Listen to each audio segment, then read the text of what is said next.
Hello అండి. అందరికీ నమస్తే. Welcome back to our channel. నేను ఈరోజు ఏం రెసిపీ చేయబోతున్నానంటే, రవ్వ చేపతో మామిడికాయ ఎగురు చేస్తున్నానండి.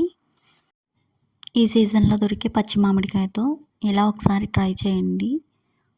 సో, లేట్ చేయకుండా ప్రాసెస్‌లోకి వెళ్దాం.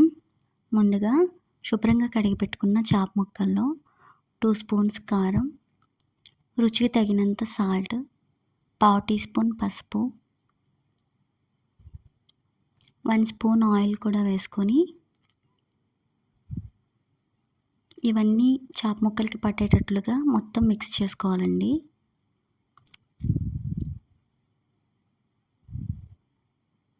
కారం, పసుపు, ఉప్పు, ఆయిల్ మొత్తం అంతా పట్టేటట్లుగా ఇలా చూపిస్తున్న విధంగా మొత్తం బాగా మిక్స్ చేసుకొని ఒక హాఫ్ అన్ అవర్ పక్కన పెట్టుకోవాలి. ఇప్పుడు మసాలా తయారు చేసుకోవాలి. స్టవ్ వెలిగించి బాండి పెట్టుకొని 1 స్పూన్ మెంతులు, హాఫ్ స్పూను ఆవాలు, 2 టేబుల్ స్పూన్ జీలకర్ర, 4 టేబుల్ స్పూన్స్ వచ్చి ధనియాలు వేసుకొని దోరగా ఫ్రై చేసుకోవాలండి. మంచి స్మెల్ వచ్చేంత వరకు ఫ్రై చేసుకొని దీంట్లో వెల్లుల్లి కూడా వేసుకొని ఇలా గ్రైండ్ చేసుకోవాలి. నేనైతే వాటర్ యూజ్ చేయలేదండి. వాటర్ యూజ్ చేయకుండా 3 మంత్స్ వరకు ఫ్రిడ్జ్లో స్టోర్ చేసుకోవచ్చు. వాటర్ యూజ్ చేయకపోవడం వల్ల ప్లస్ ఏంటంటే మసాలా మనం ఇప్పుడు కర్రీలో వేసినా కూడా అప్పటికప్పుడు ప్రిపేర్ చేసుకున్న మసాలాలా ఫ్రెష్గా ఉంటుందండి. స్మెల్ అది బాగుంటుంది. సో, వాటర్ యాడ్ చేయకుండా ప్రిపేర్ చేసుకోండి. తర్వాత అదే బాండీలో కొంచెం ఆయిల్ వేసుకొని పావు స్పూన్ మెంతులు, పావు స్పూన్ ఆవాలు, కొంచెం కరివేపాకు, మిర్చి కూడా వేసి కొంచెం ఫ్రై అయ్యాక సన్నగా తరిగి పెట్టుకున్న ఆనియన్స్ కూడా వేసి దాంట్లో కాస్తంత సాల్ట్ వేసి బాగా మిక్స్ చేసుకొని మూత పెట్టుకొని ఫ్రై చేసుకోవాలండి గోల్డెన్ బ్రౌన్ వచ్చేంత వరకు. సాల్ట్ ఫిష్లో వేసుకున్నాం కదా, దీంట్లో చూసుకుని వేసుకోవాలి. చూడండి మంచిగా ఫ్రై అయిపోయినాయి కదండి ఆనియన్స్.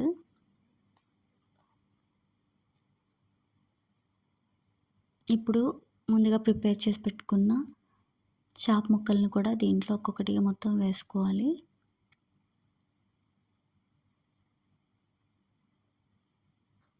ఇప్పుడు దీంట్లో ముందుగా కట్ చేసి పెట్టుకున్న మామిడికాయ ముక్కలు యాడ్ చేసుకోవాలి. నేను ఇలా పొడవుగా కట్ చేశానండి. నాకైతే ఒక మామిడికాయ పట్టింది కర్రీకి. మీరు మీ పులుపు తగ్గట్టు అడ్జస్ట్ చేసుకోండి. తర్వాత కొన్ని వాటర్ యాడ్ చేసి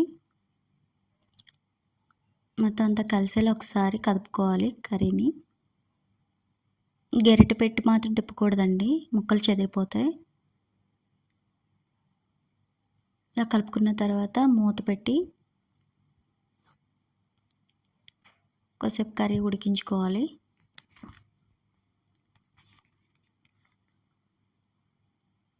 చూడండి కర్రీ దగ్గర పడింది కదా.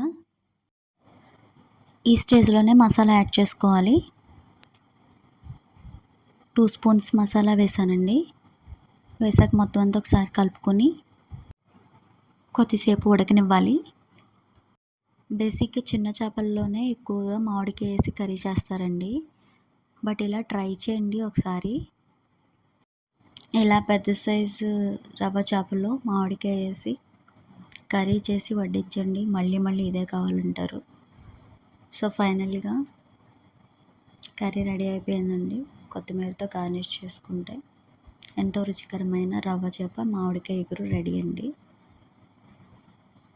మా సైడ్ అయితే రవ్వ చేప అంటారు దీన్ని. మీరుండే ఏరియాలో ఈ చేపని ఏ పేరుతో పిలుస్తారో నాకు కామెంట్ చేయండి. నా వీడియోస్ కనుక మీకు నచ్చినట్లయితే లైక్ చేయండి, షేర్ చేయండి, సబ్స్క్రైబ్ చేయండి. Thanks for watching.